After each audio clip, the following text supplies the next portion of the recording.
बच्चों, मेरा नाम भावना है और अब हम पढ़ने वाले हैं हिंदी व्याकरण 3rd क्लास का 13 चैप्टर मुहावरे।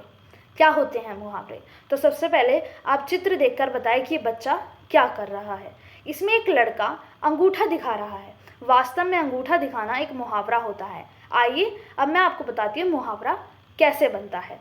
अंगूठा दिखाने का अर्थ होता है कोरा जवाब देना। जब कोई हमें किसी काम के लिए साफ मना कर दे, जैसे मैं तो बहुत उम्मीद से सार्थक के पास मदद मांगने गया था, लेकिन उसने तो मुझे अंगूठा दिखा दिया।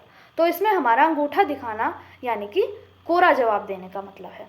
कुछ और मुहावरे मैं आपको बताती हूँ कि आँखों में धूल झोंकना, धोखा देना। आँखें दिखाना यानी कि गुस्सा करना। जब कोई हमें गुस्से से आँखें दिखाता है तो वो हमारा उसका अर्थ बनता है कि वो हमें गुस्सा दिखा रहा है। नानी याद आना कि मतलब जैसे हम अपनी दोस्त को कहते तुझे तो नानी याद आएगी, तो इसका मतलब है कि वो बहुत उसे परेशान करना।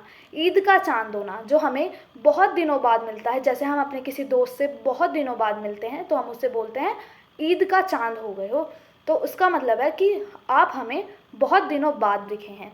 उल्लू बनाना, मूर्ख बनाना। अक्ल पर पत्थर पड़ना यानी कि बुद्धि नष्ट होना। आग बबूला होना का होगा हमारा अर्थ बहुत गुस्सा होना।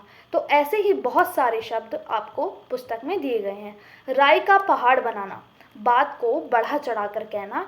ईंट का जवाब पत्थर से देना यानी कि हमारा इसका अर्थ होगा दुष्ट के साथ दुष्टता करना। ऐसे ही बहुत सारे मुहावरे और उनके अर्थ आपकी पुस्तक में दिए गए हैं, जिनको आप पढ़ेंगे और जानेंगे उनके अर्थ। तो बच्चों, ये था हमारा हिंदी व्याकरण 3rd क्लास का 13 चैप्टर मुहावरे।